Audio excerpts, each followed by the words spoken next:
Hello and welcome to NewFilmmakers Los Angeles in partnership with Movie Maker magazine. My name is Danny DeLillo and we're here at the South Park Center and I'm delighted to be joined with Saleh with his movie, Barakas. Let's take a look at the clip.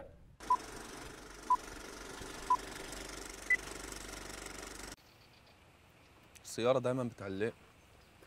إذا بتعرف إنها معفنة لشو رح توصلني؟ هاي أول مرة بتصير.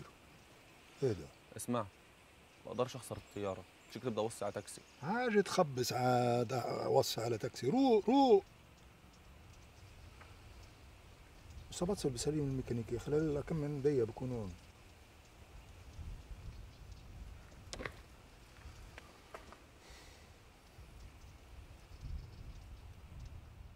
I'm happy to have you here and I'm so grateful you bought your film here, so thank you very much.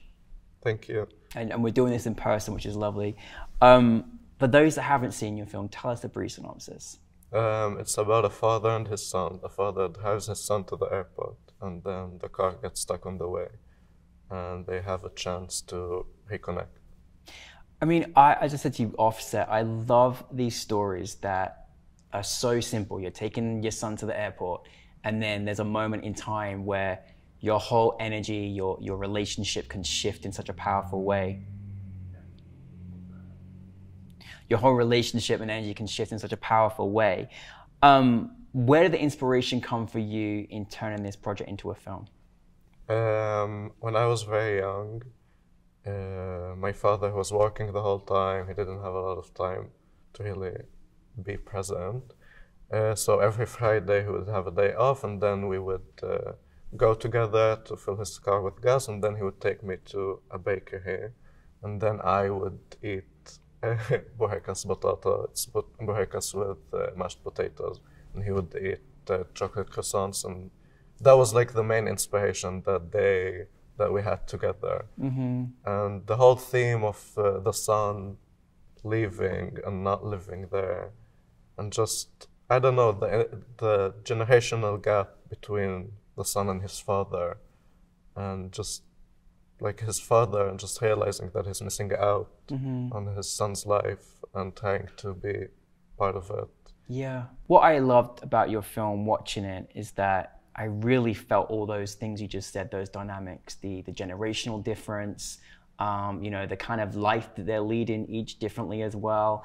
But there's still those common connections like croissants, you know, that kind of has a sort of, you know, energy that reminds them of their experiences as when the child was younger. I love just this kind of feeling of just urgency of trying to get to the airport, but also them trying to develop or understand each other better. How did you go about casting your wonderful actors, and also what sort of things as a director did you kind of input to sort of support them in their characters and their roles? So it's a really funny story how I casted the father. Honestly, Yusuf Abu Wahdi, he's a Palestinian icon. I've always wanted to work with him. Growing up, I always just loved his work. And while I was writing the script, I knew I wanted to work with him. Like, I had lists with names, and I just knew that I wanted Yusuf. And then I wrote the script, and I sent him the script on WhatsApp. You did? I found his number through someone I worked with. And I just sent him my script on WhatsApp and I was like, so this is the script, I'm a film student, I would love to work with you. And then he didn't answer me for a whole day. I was like, yeah, of course he's not gonna answer me, this doesn't make any sense. And then he just sent me one sentence, he just said, أنا معك عزيزي, which means I'm with you. Like, he just, yeah, he was very, I think he really liked the story and connected with it. And the son was also my first choice. I heard about him through friends. He was just finished studying acting. And I just felt, I don't know why, I just felt that both of them, they really fit the character. I just knew that. I felt that, and I remember meeting them for the first time. I met Anan Abu Jaber, who played the son. I met him for the first time and I just felt it. I just felt that his height. And then when for the first time we sat, all of us, the three of us, we just did a reading of the script. And I embarrassed myself because we were reading the script, and I got so excited, and I was like, let's stop. This is perfect. We don't need we don't need rehearsals. This is perfect. This is exactly how I imagined it. Yeah, I was really lucky to work with them.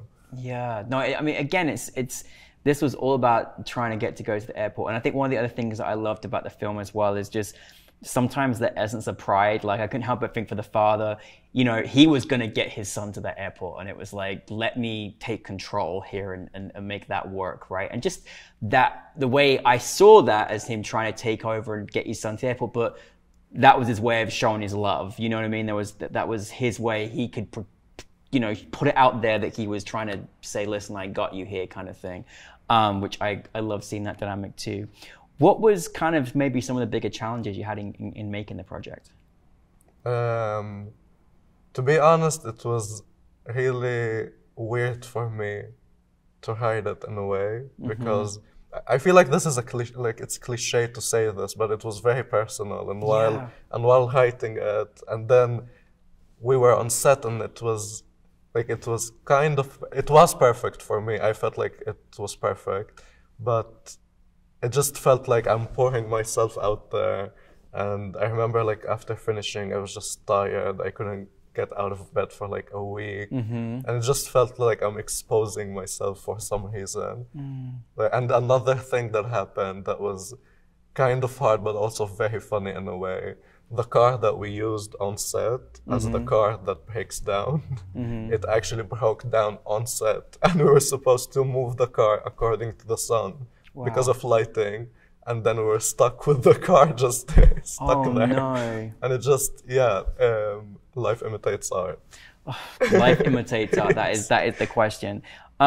Looking back on it, because I think that there's such a personal story here between a father and a son, but there is also a very kind of, you know, universal kind of arc of many sort of different generations trying to understand each other. What did you want your audience to experience from your film? What did you kind of want them to take it or learn from it or experience from it? Because I mean, I think you can't help but get something from it, no matter which perspective you're looking at it. Honestly, I was just really thinking about my own experience as a Palestinian male, and how it's just, I think Palestinians have a lot on their plates, and it's really, I don't know, it's we're taught to not deal with our feelings, not talk about them. It just passes on.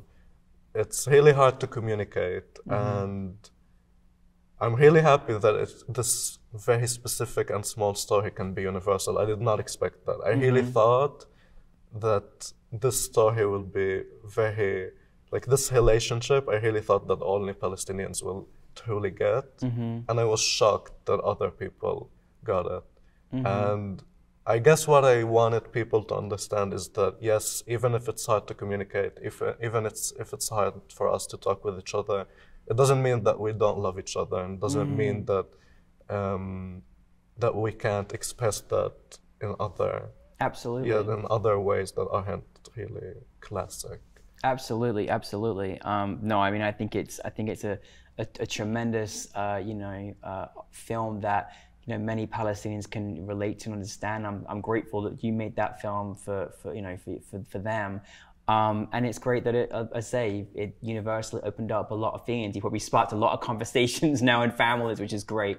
What is next for you? So I just finished my second short film. It's called Alam, or Flag in English. It's about two best friends. It again deals with this theme of leaving. It is set in Jerusalem. One of the best friends is leaving. She's actually moving to the States. And it's just about this complex friendship. I'm also writing my thesis film and developing my first feature.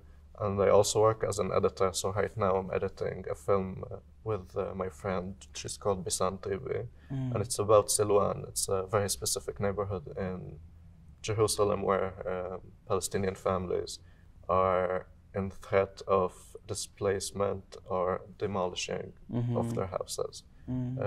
So this is what I'm doing right now, and I'm really excited to be just seeing my way and seeing what can I do next? Well, we are very lucky because at New Filmmakers LA, we seem to get the best filmmakers from Palestine. Like, I don't know what it is. We have so many incredible filmmakers, including yourself, from Palestine. And so it is a wonderful focus that we, in this particular month, we partnered with the Academy of Motion Picture Arts and Sciences, which was celebrating the part of the world, you know, that really filmmakers from this part of the world. How cool is it to be part of that experience of all these incredible filmmakers from, you know, from your country and other places nearby as well?